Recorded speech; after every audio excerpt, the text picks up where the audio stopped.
second session of the Vet Talks series. Today we're going to be speaking about burial benefits. I think everybody here knows me, but just in case somebody doesn't, my name is Carol Freitas. I'm the Veteran Service Officer for this wonderful town of Westport. I've been in this job for about 3.5 years now, and I say all the time it's the best job I've ever had in my life. It took me 50 years to find my passion of helping veterans and their families. And I am a Marine Corps veteran. So thank you again for being here this morning. We are going to talk today about some the benefits for, or the eligibility for burial at Beech Grove Cemetery. And then we're going to also talk a little bit, I'm actually going to ask if anybody is interested when we get to it about the two Massachusetts state cemeteries, only because they're not local to us. If nobody here is interested, I'm not going to waste time going over all the eligibility and stuff for that. I will talk about a little bit about some burial assistance that may be available through the state. I briefly touched on this last week. I'll talk a little bit more about it today. And then I'm going to talk about some federal burial benefits. So part of that includes burial at a VA National Cemetery, which here in Massachusetts is the one in Bourne. And then VA burial and plot allowances, memorial items, so that would be your headstones, your grave markers, niche markers potentially, presidential memorial certificates, and then a little bit about military honors. I get questions about that a lot, so I figured those would be the good topics to address today.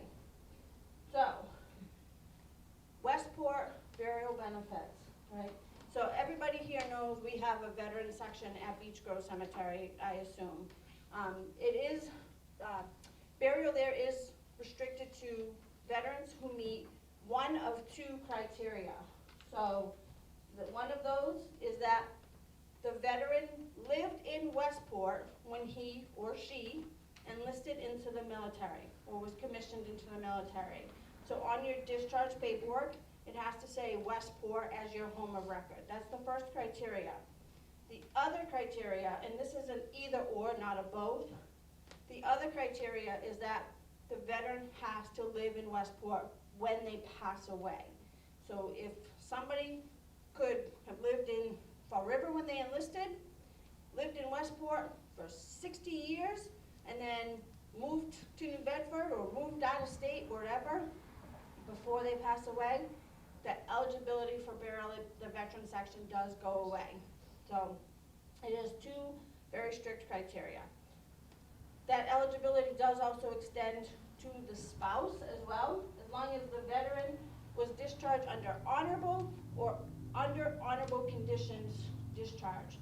So if there's a discharge, bad conduct, entry level, dishonorable, anything other than honorable or under honorable conditions, that person does not meet the legal definition of a veteran and cannot be buried in the veteran section of Beech Grove Cemetery. So, questions about that part so far? Okay. So, I'm going to talk, oh, yes.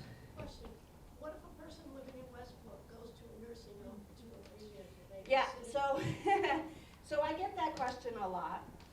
And what I always say is, especially if it's a married couple, and the spouse is still living in the home in Westport, and the only reason that the other person is not living in Westport is because they're in a nursing home, I would say they meet the residency requirements.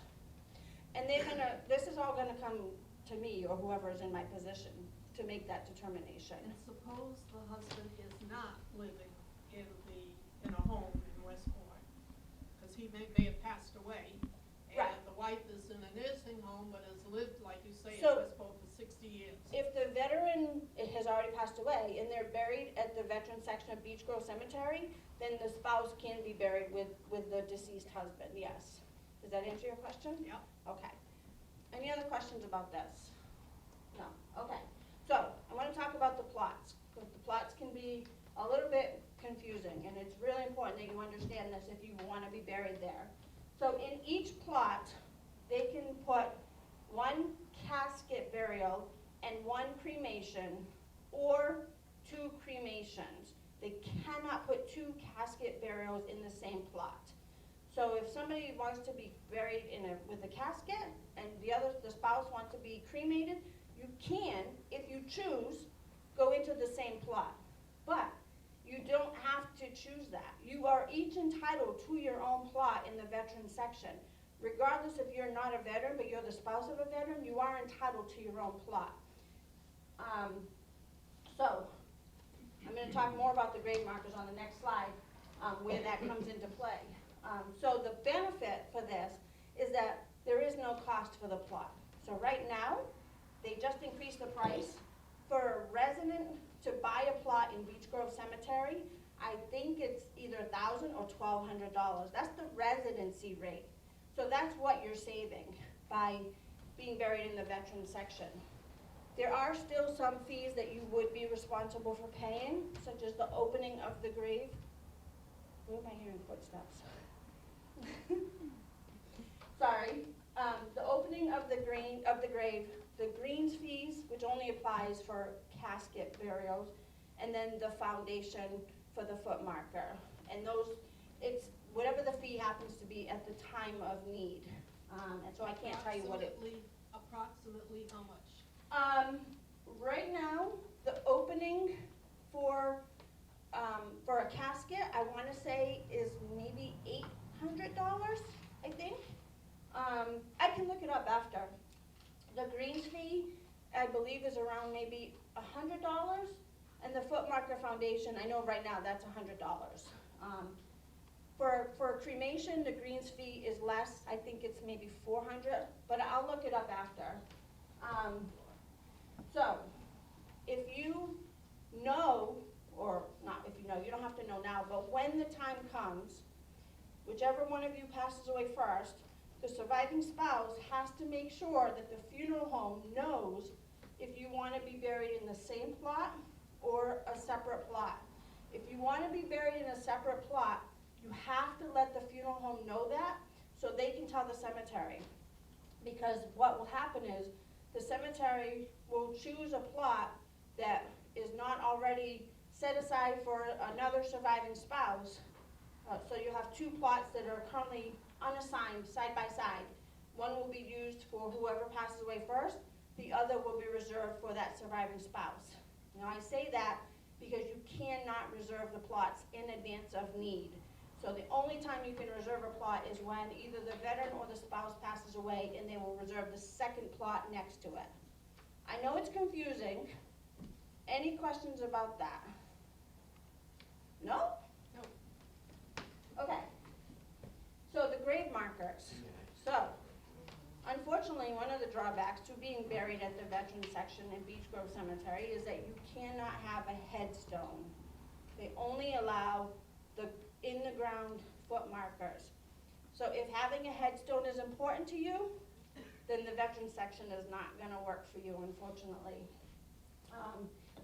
Now, what I was talking about the plots on the last slide, where it comes into play, is that you can only have one grave marker per plot.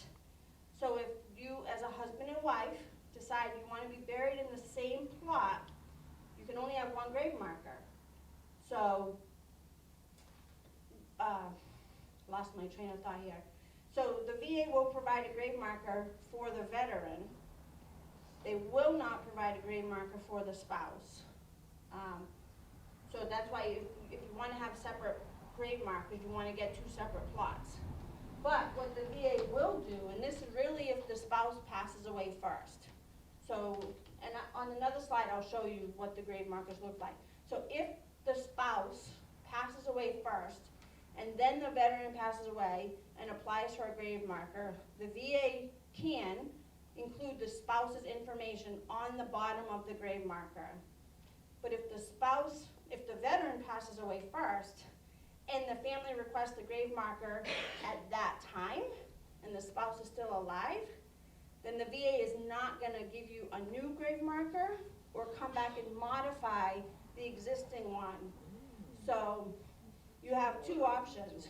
If the veteran passes away first, you can either wait to get that grave marker until the spouse passes away, and then have the funeral home or myself or the family request the grave marker with both of your information after both of you have already passed away, or you can have the grave marker for the veteran made, then when the spouse passes away, the family will have to buy a separate grave marker with both of their information, and it will replace the VA provided one. Does that make sense? Okay. Let's see. So, this is just kind of a little illustration that I came up with, showing if you're doing the side-by-side plots, where the veteran has his or her grave and foot marker. The spouse has his or her grave and foot marker. And then the other one is where they're together. So you can either have, let me go over here, you can see this okay. You can have either the family provided grave marker with both, the name of both of you on it, or the VA provided one with both of the information on it. But again, that one is better if the spouse dies first and you already have the spouse's name, date of birth, and date of death. Does that make sense? Is it? Lot of information. I'll answer questions. I'm gonna ask Yeah, a question. Hold on a second, Maria. Okay. Yes, Janet? Is there a time limit, when you? There is to not a apply? time limit for Okay. requesting the grave, All right. the grave marker, So no. you can wait The- 4, 5, 10 years? You can, yeah. Okay. The only thing that they ask is if the grave is currently marked or not. I'm planning on meeting to go into 100, so, you know. Maria? Okay, say the veteran Yeah, goes in a coffin, Yeah. right? And the spouse is cremated, and the veteran goes first, and I wanna be in the same plot, they have to open up that grave again to put the cremation, yes. so that's gonna be another charge. It will be another charge, yes. Every time they open the grave, it will be another charge. So what I've seen is that one spouse passes away and is cremated, the family will just hold on to the remains in an urn until the spouse passes away and bury them together. And then you're only paying the opening once, and then you can do the grave marker at that time, because that's when the burial takes place, and you can have both of the information put on there. That's good. Any other questions? I know this is confusing. So I just want to stress, if you know you want to be in 2 separate plots, make sure the funeral home knows that, to let the cemetery guys know that, so they can reserve a spot. Because I've had people call me where they thought that was done, and it wasn't. And so the spouse had to go somewhere separate from the veteran, because there was not a space available on either side of the veteran. Don't they Yes. just dig a hole for the urn? No, I mean, they don't, you're not opening the I coffin or mean, anything. Yeah. they could, if it was cremated, they could have buried Yeah. him, yeah, they could have, but, Cause that's what, with my father, Yeah. with his mother, they just dug a hole enough for the urn. yeah, it's a small hole for the urn, yeah. That's what I'm gonna do, I'm just gonna go there and dig that hole, nobody's even gonna know You you did it. can't have somebody go to the cemetery with a shovel and dig a hole. No. Don't wanna get caught doing it. Yeah, All right. Yeah. So no more questions, is that kinda clear to everybody? Yeah. No. Yes, good? Ready to move on? Yes, When 2 people are in the same grave, yes. if the spouse dies, the family has to make the marker, So, unless you wanna leave it blank. yeah, so you could leave the grave unmarked until the veteran passes away, and then get a VA-provided marker with the spouse's information on the bottom. But you'd have to leave it unmarked for who knows how long. What's that? He's gonna live old, I'm not. So then, if you do put a marker, they replace that marker? They can replace that marker, so if the family wants to buy one with just the spouse's information, and then the veteran dies, and you have the veteran's name and the spouse's name, it can replace the one the family bought, and then the family can take that one and do whatever. Whatever, I mean, they're heavy, they're very heavy. The granite ones are probably around like 100 pounds or something, they're not light. Paul, But it, Yeah, no, let that lady finish.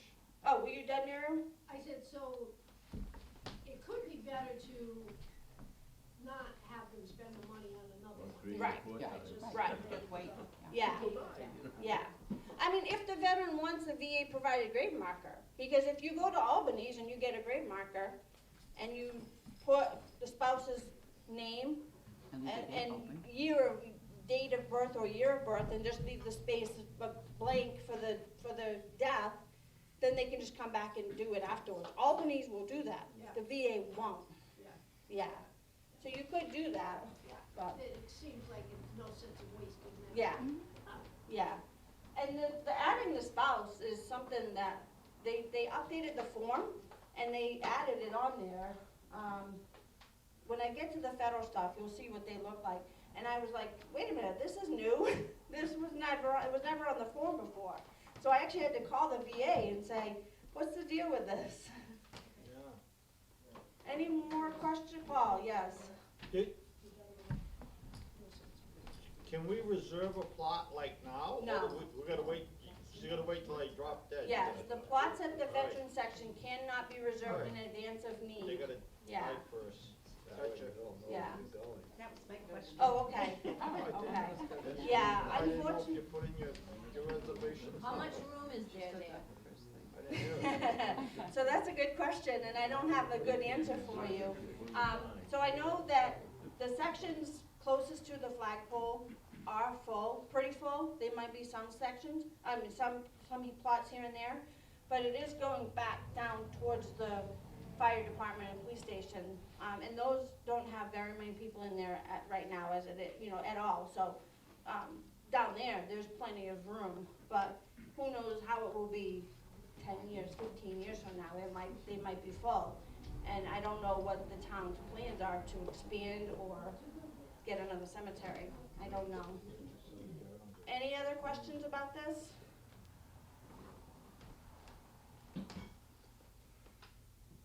Mr. Quinn, no? Did you have a question? No, I'm waiting. Okay, I'm sorry. All right, so there are 2 state veteran cemeteries in Massachusetts. But as you can see, they're in Winchendon, almost up near New Hampshire, and they're in Agawam by Six Flags near Springfield.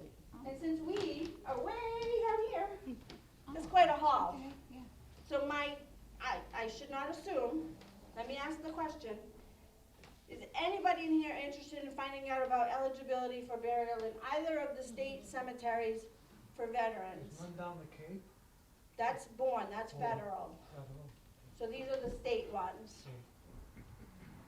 Any interest at all? Because if not, I will skip right over this whole section. Bye. We're good? Skipping over? All right. 1, 2, 3. There's quite a lot. Oh, wait, let me go back to this one.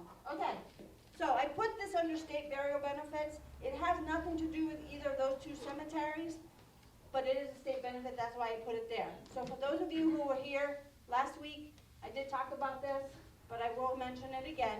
So in the state of Massachusetts, there is a program for low-income veterans and their spouses called Chapter 115, which is basically the chapter of Massachusetts state law that regulates this benefit.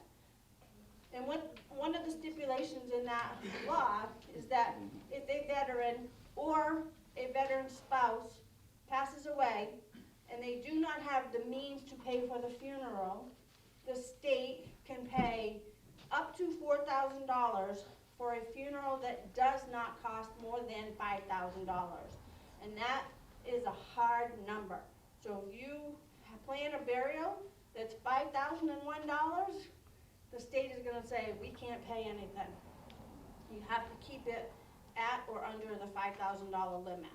Hopefully they will increase this, but they just increased it maybe a year or 2 ago from 2,000 and 3,000 to 4,000 and 5,000. So I know a funeral is not gonna cost you $5,000 if you want all the bells and whistles, but if you don't have the means to pay, it is an option for you. You cannot have life insurance that will pay. You cannot have money in the bank that will pay, that you can use to pay for it. You really have to be without the means to pay for the cost of the funeral. You mean you gotta be really poor? You have to be really poor, yeah. I mean, you can have a little bit of money in the bank, but I can't give you an exact dollar amount because the state won't give us an exact dollar amount. So they say, get the bank statements, send everything up to Boston, let them make a determination, and they'll come back and they'll say, yes, you can pay it, or no, you cannot. Unfortunately, that's how it is. I wish it would be more, definitive as far as eligibility, but they haven't done that. So, I just wanted to mention that in case any of you, need that. And again, it's not just for the veteran, it can also be for the veteran's spouse. Okay, so, questions about that? I know we skipped over quite a lot of the information. No? Yes, Dennis? I don't have a horse in this race, but just for clarification, would they count the equity in the home of the deceased as part of their fund? So, one of the questions on the application is, do you own property? And if it's sold, what will you get, or what will the family get as proceeds from the sale of a home? So they would look at that. But if there's still a surviving spouse, and the spouse is staying in the home and it's not being sold, they're not gonna look at that. Yeah. Any other questions? Okay, so now we're gonna go on to federal benefits. So the first topic is about eligibility for burial in a VA National Cemetery. So, as I mentioned, the cemetery down in Bourne is a national cemetery, in answer to David's question. So the eligibility to be buried there is that the veteran cannot have a dishonorable discharge. They do look more for honorable or under honorable conditions. If it's any other type of discharge, they will make a determination for eligibility. They're gonna basically look at probably the circumstances surrounding the bad conduct or the, not general under honorable, under other than honorable conditions. Michelle, did you have a question? Oh, no, I'm sorry. Okay, so, a lot of times back 20, 30 years ago, people were being discharged from the military because of their, sexual orientation, and they were not getting honorable or under honorable conditions. So that's something that the VA will look at and say, yes, you did get an other than honorable, but we'll allow you to be buried in a VA National Cemetery, because their service was honorable other than that one, their sexual orientation that at the time didn't merit an honorable discharge.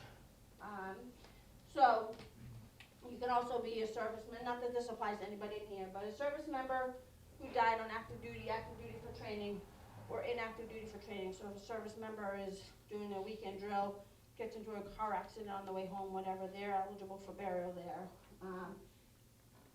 The spouse can also be buried at Bourne, and certain minor dependent children. So the qualification for that generally is that the child is a minor, under 18, or became permanently disabled prior to reaching the age of 18 years old, and they're dependent on the parents. So that's what I'm talking about, the unmarried dependent children. Moving on. Whoops, what did I do here? Okay, all right. So if you served only in the reserves or the National Guard, does that apply to anybody here, or did everybody here do active duty time? You just were in the reserves? Okay. So, for eligibility, if you were a reservist, you had to have, if you were called to active duty, you had to have met or completed the entire period of active duty that you were called for. So if you're activated under federal orders in support of Desert Storm, which was like a 3-month war, but you completed the whole time that you were called up for, you do meet the eligibility for burial there. Or if you retired from the reserves, so you did your 20 years or whatever in the reserves or in the National Guard, and you're getting retirement pay from the military. I can still go there? What? If I did 20 years, I can still go there? If you did 20 years and you're getting retirement pay from the military, yes, you're eligible for burial. What's that? Still go to Vaughn? Yes. Yeah, this is all national stuff. Yeah, so, so the other one is that if you are getting treatment, if you're hospitalized at a VA facility, or at the U.S. expense and you die, you can be buried there. I'm not gonna go over all of these, you can kind of read them, they're all in your handouts. The big one is called to active duty and completed the period of service you were called for, or you're retired from the reserves or National Guard and you're getting retirement pay. Those are the two big ones. All right. So, does anybody in here think they want to be buried at a VA National Cemetery? Okay. So you can do what's called a pre-need eligibility determination. So it's a form that you fill out and you send it to the VA with your discharge paperwork, and you can do it for a spouse as well.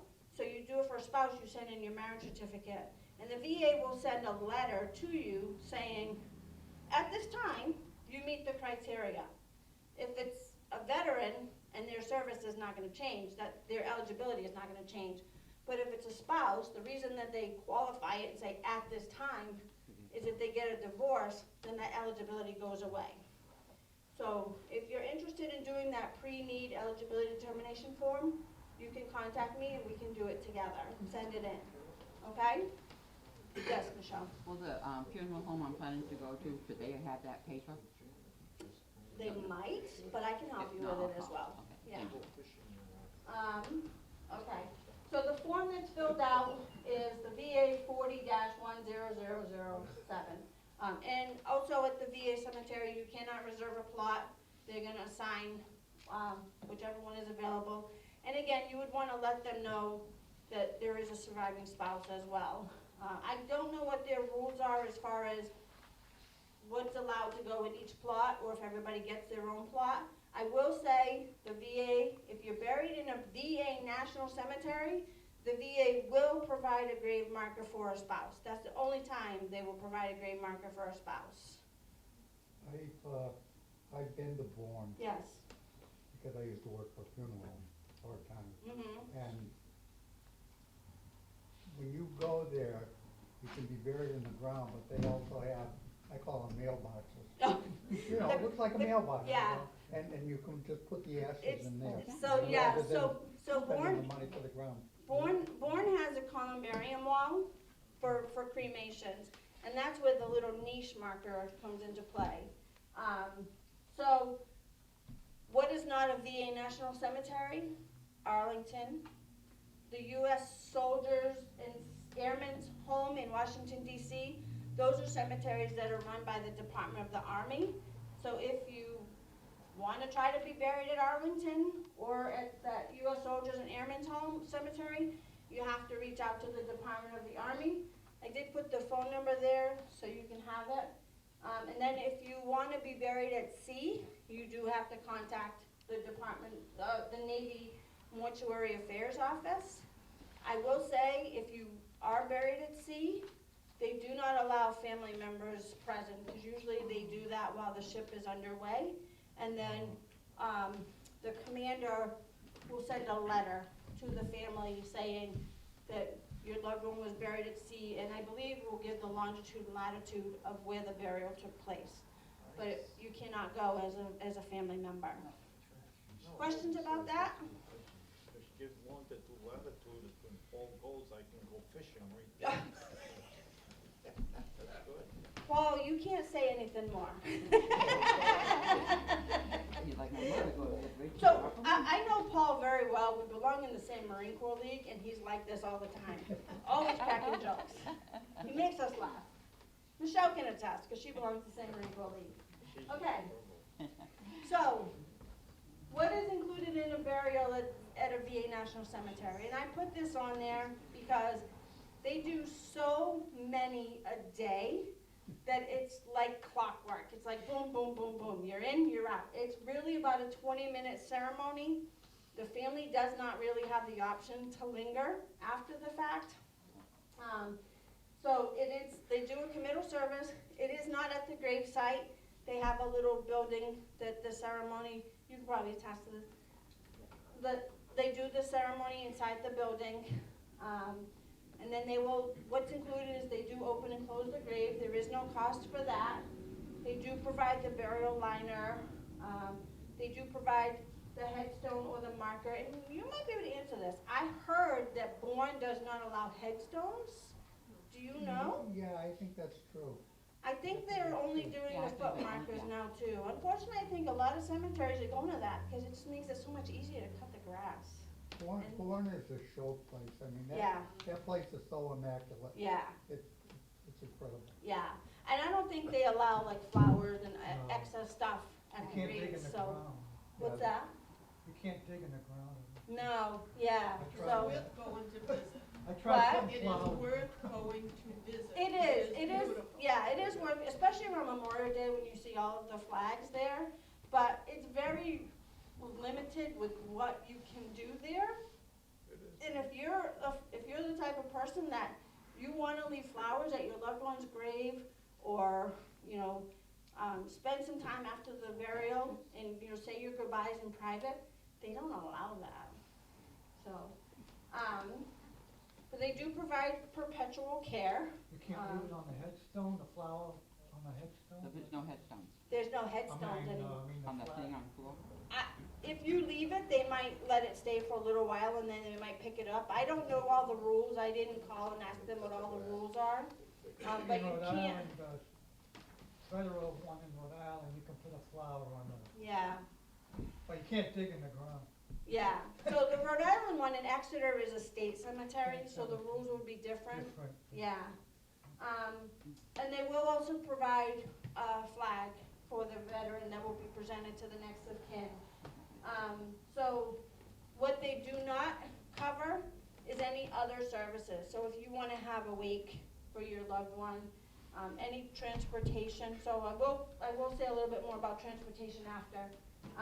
The death certificates, the obituary, the casket or the urn, all of that stuff has to be paid for by the family. They just cover there's no cost for the plot, there's no cost for the opening of the grave, there's no cost, for any of the other stuff that's listed there. But it's not entirely free. Questions about that so far? No? Okay, so I wanna talk next about plot and burial allowances, and this is from the VA. So, last week, I asked the question, is it truth or myth that the VA will pay the entire cost of a funeral for a veteran? And you probably all know the answer, because I just gave it to you. No. So unfortunately, the VA will not pay for the cost of a funeral for anybody who meets the definition of a veteran. What they will do, if you qualify, and I'll go into the qualifying criteria after, well, it's right here, is they will pay a burial allowance or a plot allowance, or maybe both, for eligible veterans. So, what makes you eligible? You died from a service-connected condition, right? So, how many Vietnam veterans are in here? We got a few, okay. So if you served in Vietnam, you were exposed to Agent Orange, and later in life, you're diagnosed with prostate cancer or heart disease or any of the 20 or so conditions that are presumptive for Agent Orange, which we will get into in a couple of weeks if you come to my disability session. So you end up dying from that. That's considered a service-connected death, even though you've been out of the service for 50 years and you weren't sick while you were in the military. It's still considered a service-connected death. The next one is that you are receiving either a pension, a VA pension, or VA disability compensation, right? That does not mean military pension, it's separate. So basically you have a service-connected disability that you're getting money every month for, or you're a low-income veteran and you're getting a VA pension, which I will talk about on October 28th. Or you are in a VA hospital or a VA contracted hospital that the VA is paying for, or you are traveling to or from a VA appointment, but the VA has to be paying for that, right? So if you're like me, 10% service-connected disability, the VA is not paying me mileage to go to Providence for my appointments. But if you're, I believe it's 30% or 50% service-connected or higher, then you're eligible for reimbursement for all of your transportation to any VA medical appointment. So if the VA is paying you mileage to go to or from that appointment, and you are in a car accident and died, this meets this requirement. But you're also getting disability anyway, so it's the same thing. If you have a claim pending, disability claim or a pension claim pending, meaning you've submitted your claim, but it has not been decided yet, and they determine that you would be eligible at the time of death. So, and I say that because, let's say you submit a claim for pension, for low-income pension, and you exceed the asset limit, then you're not eligible for that benefit. So even though you have a claim pending to be decided, they're gonna come back and say you're not eligible because you exceed the asset limit. So then you're not eligible, so then you wouldn't meet this criteria. Questions about that? No. Or you are eligible for compensation. You've applied, you put in for compensation. They said, yes, you're entitled to it, but you're less than 50% service connected and you're retired military. You cannot get both. You can't get retired military pay and VA disability if your disability rating is 40% or less. It's only once you get 50% or higher that you can receive both. So if you're 10, 20, 30, or 40% service-connected disabled, but you opt instead to get your full military retirement, you still would qualify for the burial and plot allowance. Make sense? Questions? Marie, you look like you have a question. If you're getting a disability, 50% or more, Yep. you're entitled to what? You're entitled, if you're service-connected disabled 50% or more and you're retired from the military, Or retired? you're entitled to get your full disability pay of 50% or whatever it is, plus your full military retirement. If you're less than 50%, it's gonna, one or the other is gonna offset. So, which, I don't wanna get into that now, but, any other question? I know this is a lot of information. We good to move on? All right, so, who can apply for a burial or plot allowance? So obviously, this is only for the veteran, so the veteran will have passed away. So his or her surviving spouse can apply. And I will say, I put this little sub-bullet there. So if you're service-connected disabled at 30% or more, and you're married, the VA will pay you an extra amount of money every month. It's like somewhere between like $50 to $100, depending on your disability rating. If your spouse is already listed in your VA profile, meaning you've sent in all of the information to add your spouse to your VA record, and the veteran dies, the VA will pay this disability, this burial allowance automatically to the surviving spouse. You don't have to apply for it. But if the spouse is not in there, then you have to apply for it. Am I losing anybody here? That's a lot of information. I know it is. These So videos but will be, you have to, build out documents yes. for the spouse in advance. If If the the disability is 30% or higher, 30% or yes. higher. Yes. Okay, Do you have a service-connected disability right now? 30. 30%? So you can check with me, call me later or next week, and we can look and make sure you're getting the extra amount because you're married. And, okay? And if not, then I'll let you know what you need to do, or what we can do together to get you added to his file. Okay. So, as you see, Valerie is here recording this. Once she tells me that the file is ready, the video is ready, I am posting it on my website, so you can always go back and watch this after, and I'm always available to answer questions too. I know it's a ton of information. I think I blinked. Is this needs related? Is it needs related? It is not needs related, no, there is no income. You could be a multimillionaire and still get a burial or a plot allowance from the VA when the veteran passes away, provided they meet one of the eligibility criteria. Okay,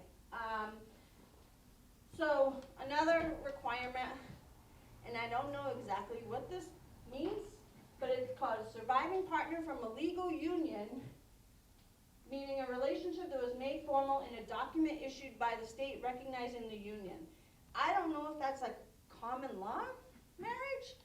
I'm not an attorney, so I don't marriages, what other legal unions there are? Maybe the states that do not Common accept, law? maybe Maybe. the states Common that law. don't accept, same-sex marriages. That's federal now, so Is it? yeah, that's a federal law, yeah. So I don't know, maybe somebody knows. Okay. So the veteran surviving child can also apply, the veteran's parent can apply, or an executor or administrator of your estate.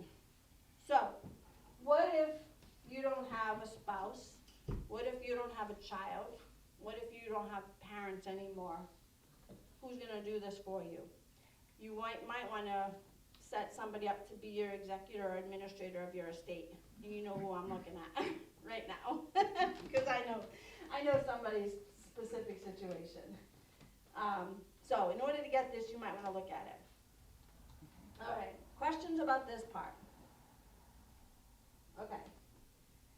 So this is just how to apply, and you don't have to apply on your own. I will do all of these forms with you. As long as I'm in this job, as long as the town will have me, I plan to be in this job until I retire. And I'm only 53 years old, so I got a long way to go. So there is a form that gets filled out. You have to submit it with the veteran's discharge paperwork, which if you served after 1950, it's a DD 214. If you served prior to 1950, it's called a WD-AGO form, War Department AGO form. You also need to submit the veteran's death certificate, and there are some occasions, and I'll get into this a little bit later, where the VA can partially reimburse for transportation. So if that applies to you, then you also want to submit a receipt for the transportation, and then a statement from the funeral home breaking down the cost of all of the different services that are provided. All right, so these are the allowances as they are right now. So if the veteran dies from a service-connected death, the burial allowance is $2,000. So again, if you served in Vietnam, you have exposed to Agent Orange, or anywhere that they have the presumption of exposure, because it's not just Vietnam, and they die from one of those illnesses, heart condition, certain types of cancer, I don't know, there's different things, or you served at Camp Lejeune. Any Marines in here served at Camp Lejeune? I know there's 2 Marines in here. So Camp Lejeune, there's presumptive conditions for cancer. So if you die from a condition that the VA says, yes, we acknowledge that this medical condition is a result of the veteran service, and they died from it, it's considered a service-connected condition. The family can get a $2,000 burial allowance. And that can help with the wake and the obituary and all that other miscellaneous stuff that has to be paid. So if it's a non-service connected death, meaning somebody like me, I have disability for tinnitus, ringing in the ears, that's not gonna cause my death. So my husband, when I die, my husband, if he's still alive, could put in for this burial benefit, and he could only give, right now, he would get $300 to help pay for, you know, $5,000, $6,000, $7,000, $12,000 funeral. So I did have this listed twice. They did just increase the rates for the plot allowance as of October 1st. So if the veteran dies on or after October 1st of this year, the plot allowance, and the plot allowance only comes into play if you're actually paying for a plot, right? So if you're buried at the veteran section at Beech Grove, you're not paying for a plot. If you're buried in Bourne, you're not paying for a plot. The VA is not gonna reimburse you for a plot that you're not paying for. But it's $893. Prior to that, it was $828. Every year it goes up a little bit. Okay, and then the last one is a non-service connected death, but you're hospitalized by the VA. The burial allowance is $828. So it's a little bit higher than just a regular non-service connected death. So you guys are all clear between service connected death and non-service connected death? Okay. So yes, I got another question. I know, it's a lot. This federal burial, is this just for Bourne? So, no. So these plot allowances, you can be buried anywhere. It does not matter. Yeah. So what I'm saying is the plot allowance, if you're buried in Bourne, they're not gonna pay a plot allowance. So you can. But the allowances does not matter where you are buried, the burial allowance does not matter where you're buried. So it You could be can- Westbrook. Yeah, you can be buried in Westport at Beech Grove in the veteran section or in the private section and still be eligible for this, provided that the veteran meets one of the eligibility criteria. I should have made that clearer. Any other questions?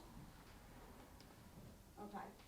So the transportation allowance is if you decide to be buried at a VA National Cemetery, the VA can reimburse the family portion of the transportation costs from the funeral home to the cemetery.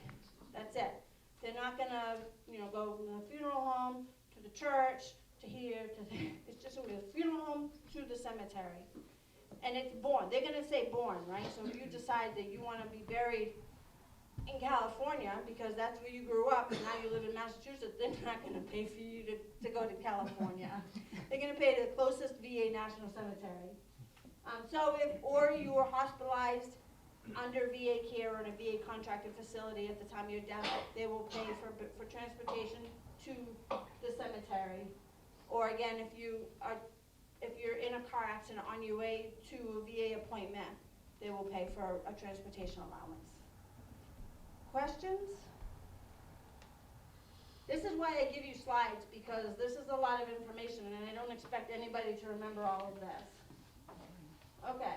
Oh, I didn't realize that was so big. Okay. So, memorial items. So, the VA will provide a headstone or a foot marker or a medallion, which I didn't list in here, or a niche marker, but they will only provide one of them. That's it. So your family has to decide, and also it is based on what the rules are for whatever particular cemetery you're buried at, because every cemetery has different rules. So, I don't know if this applies to anybody besides me in here. Anybody who was enlisted, did you enlist and start your active duty after September 7th, 1980? No, that would just be me. Okay. Or if you were an officer, if your service started after October 16th, 1981, you have to have served 2 full years, 24 consecutive months of active duty in order to qualify for a memorial item. If you served prior to those dates, there is no time limit for how long you served. September 28th, 1981, I was. For an officer, it's October 16th, 1981. I'm not an officer. So you were enlisted? So what was your first day of active duty? Do you remember? Was it before? No. September 28th, 1981. So you have to do the 24 months of active duty. Yeah. But if you were a reservist, there's special rules for Reserve and National Guard, which is on there as well. So the grave should be unmarked, right? So they're not gonna give you another, I say unmarked, but there's a date on that. Right now, if you have a headstone, if you're in a private cemetery and you have a headstone, they will still provide a foot marker. So the grave is unmarked is for like prior deaths, long ago. I should not have put that on there. Or the grave is marked with a privately purchased headstone for a veteran who died after November 1st, 1990. So that's that date. So if you died before 1990, your grave has to be unmarked in order for them to provide something. If you died after 1990, which obviously everybody here would be, you can get a VA marker even if there's already a headstone there. Does that make sense? Okay. So National Guard and Reserve for David. So you have to be called to active duty and serve for the period that you were called to active duty for. So if you were called up for 6 months and you did something you shouldn't have done and they said, you know what, we're sending you back early, you didn't complete the time that you were called up for. But if you completed that time, and they have all these little exceptions to the rule, right? So if you're separated early because you were injured on active duty and you had to get out, they're still gonna say you completed the period you were called up for, right? There's an exception to every rule, right? Yeah. So that's the eligibility for the memorial item. Okay. So again, this is just how you request it. So the funeral homes generally do these forms with the family if it's a veteran, at the time that they're doing all of the other paperwork. I'm happy to do it with you as well. So there are certain mandatory items that have to go on whatever form of marker you get, with the exception of the medallion, because the medallion just sticks to a privately purchased headstone. So the veteran's legal name has to be on there. I had read that you could put first and middle initial, but you do have to include at least an initial, and as well as the last name, the full last name. The branch of service, or if there's space available and somebody served in multiple branches, because that does happen, you can put Marines and Army, or whatever it was. So the mandatory is the year of birth and the year of death. You can, if you choose, have the VA put the full date of birth and date of death. And then if you do decide to go to either state cemetery or born, they will also inscribe on there the plot, or the section and the grave number that you're in. And then there's optional items that you can also put on there. Space available. So if you served during a wartime period, and I stress during, because you don't have to have served in a theater of combat operations.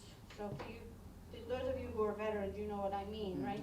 So if you served during Vietnam, but not in Vietnam, you can still choose to put Vietnam on your marker or your headstone. The exception to that is Iraq and Afghanistan, where you have to have served in country. But they could still put Global War on Terror on there, which is the overall name of the war. But Iraq and Afghanistan are separate countries. So does that make sense? I don't think we have any Iraq, Afghanistan veterans in here. So basically, if you served during World War II, but you didn't serve in Europe or Japan or any of the other locations that were active combat, you can still put World War II. You can put Korea, even if you didn't serve in Korea. You can put Vietnam, even if you didn't serve in Vietnam. As long as you served during those wartime dates, you can list it on there. You can, if you want, put the highest rank you achieved. If you do put that on there, you do have to provide documentation, right? Why do I say that? It might not be on your DD-214. I'm going to give you an example myself. I got off active duty, my rank was a sergeant, E5. That's what's on my DD-214. I served in the reserves. I got promoted to staff sergeant. That's not on my discharge paperwork, because my DD-214 is my separation from active duty. It's not my separation from the military. So if I want my rank on my headstone or foot marker when I pass away, they're going to have to get my promotion certificate and send that in with all of the rest of the documentation. Does that make sense? Yep. Okay. If you received any, do you have a question, Muriel? Not sure. Okay, if you do, just raise your hand. Okay. If you received any awards and space available, you could put that on there. Generally, those are reserved for Purple Heart, Distinguished Service Cross, Bronze Star, Silver Star, Medal of Honor, obviously. So the higher awards, not like the Good Conduct Medal. You could put it on there, but, and then you can also put a term of endearment, a nickname, military or civilian credentials. So if you're a doctor, if you're a lawyer, if you're a grandparent and your grandkids call you Papa or Pappy, or you can have that put on the marker, on the headstone. And you'll see, I think, on the examples. And then And you can also put some special unit designations on there. So, 101st Airborne, right? Everybody knows the 101st Airborne, and that's a very prestigious unit. Were you in that unit? There you go. Very, very prestigious unit. So, the family might want to say, you know what, I want everybody to know that he was in the 101st Airborne, so they can put that on there. Or Seabees. Any Seabees in here? No? Women's Army Corps, Army Air Corps, right? Army Air Corps was pre-1947. It was Army Air Corps, and then in 1947 they split. The Army became a branch, the Air Force became a separate branch. Army Nurse Corps, all these things. And then the last thing that you can put on there optional is an emblem of belief. On the application, there's probably, oh my God, maybe 50 different emblems of belief. And some of the ones that are on there, you wouldn't believe. Like, seriously, one of them is called Hammer of Thor. I'm like, that's actually a religion? I don't know, but it's on there. I said, that's what I want on mine, Hammer of Thor. And I also want Chris Hemsworth to be at my funeral. Okay, so these are the memorial, these are the memorial items. So I'm gonna come up here on the stage and point them out. All right. So these are the flat markers, right? These are the ones that go on the ground. You have 3 options. You can do the bronze one, which with the letters are raised, and those are way lighter. Those are about, says it on there somewhere, 18 pounds. But the problem with those is somebody might steal it and turn it in for money, because it's metal. Or you can do a light granite or white marble, which is like a smaller one, or there's a larger one that's granite. So see here where it says loving husband, father, and papa, that's the term of endearment. This one here, Air Medal, 101st Airborne Division. So that's the unit. This has one of the religious emblems on it. I don't know which one that is. This one just has the regular Catholic cross. This one has one as well. I don't know what it is. This is the bronze niche. So if there's like a wall with the Bourne has the columbarium wall, you can do a bronze niche next to where your urn goes. And then this is the headstone.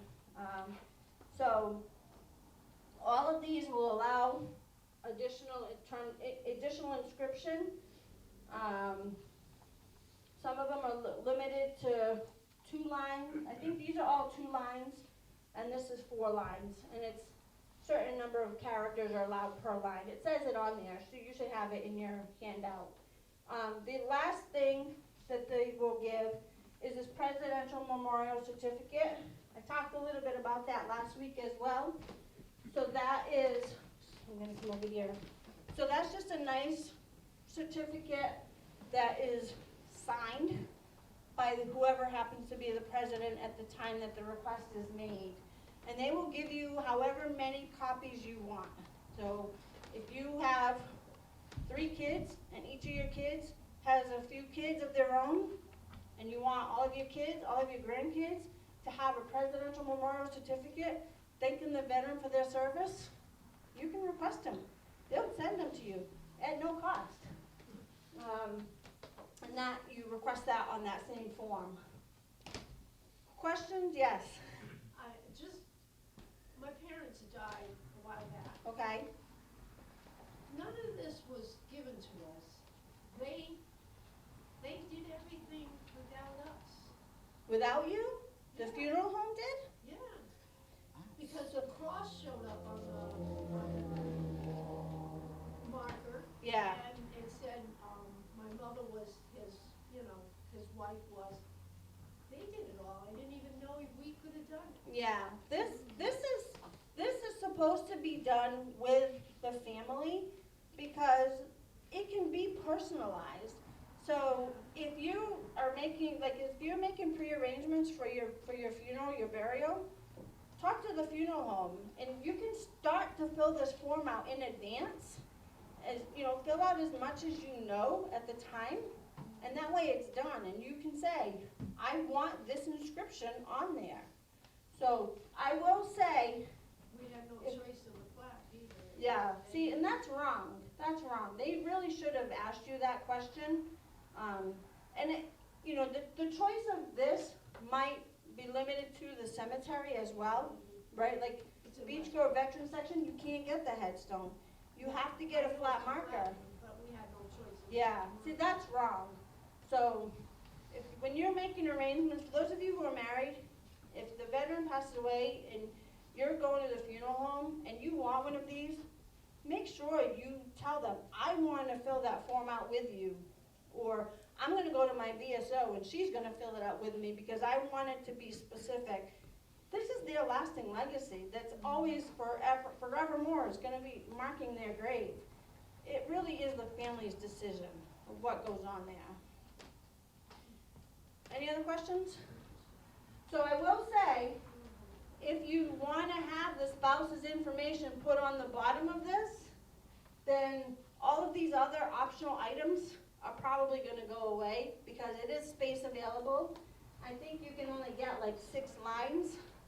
So figuring 2 lines at least are going to be taken up with the spouse's information. So that might only leave you 1 extra line potentially for any term of endearment or rank or awards or any of that other stuff. All right. Questions about VA, burial allowance, plot allowance, memorial items, Westport stuff? Any questions so far? I know it's a lot of information, I'm sorry. This is why I'm breaking it up by topic and not trying to do all of this in one, because people would be flocking out of here saying, I'm done. But giving us the, Yeah. these helps a lot, cause we Yeah. can Yeah. refer back to it. Yep. All right, so the last topic I want to talk about, because I do get asked this question a lot, and families want to know. My veteran, my loved one is a veteran, and he or she passed away, and we want them to, we want to have military honors. So how is that done? So generally that is requested through the funeral home. So, and I will say this. In Massachusetts, a law was just passed recently called the SPEED Act. And one of the stipulations in that law is that funeral homes are required to notify family members of veterans of all of the burial benefits available to them when a veteran passes away. It is required by law in this state now. So they should be telling you about all of this stuff. So again, if you want military honors, you typically are going to want to talk to the funeral home about that. They arrange that. There's a couple of options, a couple of different ways that can be done. One is that they're going to request it through your branch of service, or what they say by law is through your branch of service parent department, right? So for those of us who are Marines, they're going to request it through the Department of the Navy. And in reality, we could have Navy personnel doing our burial, which we will. Nothing against anybody that was in the Navy. Nothing against any of you. So anyway, so they're gonna reach out to the branch of service, more than likely, that you were in, and ask for, I say active duty, it may not be active duty. If there's a reserve unit in the area, they might have either staff from the reserve unit or some reservists in dress uniform come and provide military honors. If that's the option, usually they only provide 2 people, and it is based on what they have for staffing available to come to do a funeral. So it's usually 2 personnel. They will fold the flag, they will present the flag to the next of kin, and they will play taps. That's it. They won't, unless they have enough personnel, do the rifle salute. Unless it's like a general, or I think a chief warrant officer 5, or a sergeant major, like higher ranks, they will provide those additional honors. But for those of us who didn't achieve those higher ranks, us peons. My father in 2015, he was only a PM. PFC, and he got that He got all, everything. from the military. He got everything. So again, it depends on what, Gun salute. yeah, so again, it depends on the staffing they have He's in available. Westport. He's in Westport. So it might have been done by the VBA, and that's the next thing I'm gonna talk about, right? So right now, what I'm talking about is if people who are currently serving either on active duty or in the reserves are gonna come and perform this military honor at the veteran's funeral. So, another option, and we are fortunate right now here in Westport, we have the Vietnam Veterans of America. For those of us in the Marine Corps League, our Marine Corps League does this as well. So local military organizations will have an honor guard, and they will go to funerals. And I know for so the Marine Corps League is very specific, they will only do Marines. The Vietnam Vets of America, because it's not a specific branch's veteran organization, they will do any branch of service. But they, if they are available, will go and provide the full military honors. They will fold the flag, they will present it to the next of kin, they will do the rifle salute, they will play taps. If they have a live bugler, they will do that. They always prefer to do a live bugler playing taps. If the live bugler is not available, they have the electronic bugle that will play it. I have a tape. What's that? I have a tape. Yeah. So it's, to me, if you can get a veterans organization to provide the honors for the veterans funeral, you're always gonna get more honors than if you have the military actually do it themselves. So I think that is our last slide. Questions, Michelle? Not a question, just something I'd like to share is that many of us belong to such groups as the American Legion, Disabled American Veterans, VFWs.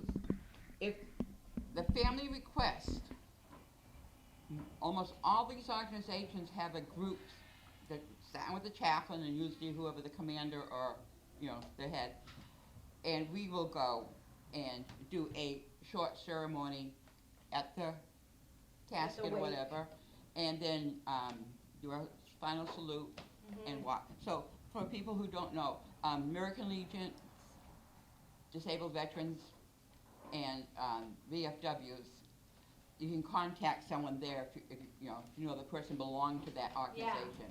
Yeah, what Michelle is saying is true, right? So if you belong to the Westport American Legion, or you belong to any organization really, if they have the available member, they will go to the wake, and they will do a slow hand salute at the casket. They will sometimes read a poem or a prayer, and then, like, the American Legion will actually even present the Bible to the family. So every organization is different. But that's separate from this, so what I was talking about is more like graveside service versus during the wake. Any questions? You did a great job. Thank you very much. Great job. Thank you, Carol. So next week, the topic is VA healthcare eligibility. So even if you are already enrolled in VA healthcare, I still encourage you to come, because I do plan to talk about community care, co-pays, things like that. So things that you need to know, and I'm going to give you an example about why you should come to this. So I was getting bills from the VA. I get my health care through the VA, and I got a bill for a doctor's appointment, and I said, why am I getting this bill? I have a service-connected disability. I shouldn't be paying co-pays for doctor visits. And the benefit side of the VA didn't talk to the healthcare side and tell them that I have a service-connected disability, so that's why I was getting billed. So I had to call them up and say, you need to check on this, because I'm not supposed to be getting billed for this service. And I'm the VSO, and like, this still is happening to me. So that's the kind of stuff that I'm gonna talk about, so that you know that. So if you have a 10% or more service-connected disability, and you go to the VA doctor and they send you a bill for $50, you can be like, no, this is not right. I shouldn't be getting this bill. So that's the topic next week, VA healthcare. I encourage you all to come.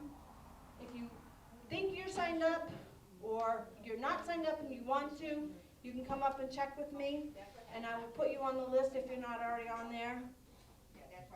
Any questions about today's topic? No? All right, thank you very much.